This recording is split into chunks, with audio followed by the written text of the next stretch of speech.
வணக்கம். இன்றைக்கி நம்ம பார்க்க போகிற சமையல் ஒரு சூப்பரான சட்னி ரெசிபி தான் பார்க்க போகிறோம். வாங்க எப்படி செய்யலாங்கிறத பார்க்கலாம். ஒரு மிக்ஸி ஜார் எடுத்துக்கலாம். ஏதாவது ஒரு கப் கலந்து இப்போ ஒரு மிக்ஸி ஜார் எடுத்துக்கலாம். அரை கப் அளவுக்கு பொட்டுக்கடலை சேர்த்துக்கலாம்.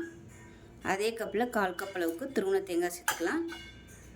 காரத்துக்கு தேவையான அளவு பச்சை மிளகா, நான் வந்து ஒரு 5 பச்சை மிளகா எடுத்திருக்கேன்.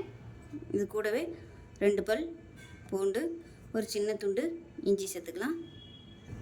இது கூடவே கொஞ்சமாக கொத்தமல்லி இலை, ஒரு 4-5 இலை புதினா, அதே போல் ஒரு 4-5 இலை கருவேப்பிலை. தேவையான அளவுக்கு உப்பு சேர்த்துக்கலாம். தண்ணி சேர்த்து நல்லா நைஸாக அரைச்சிட்டு பார்க்கலாம்.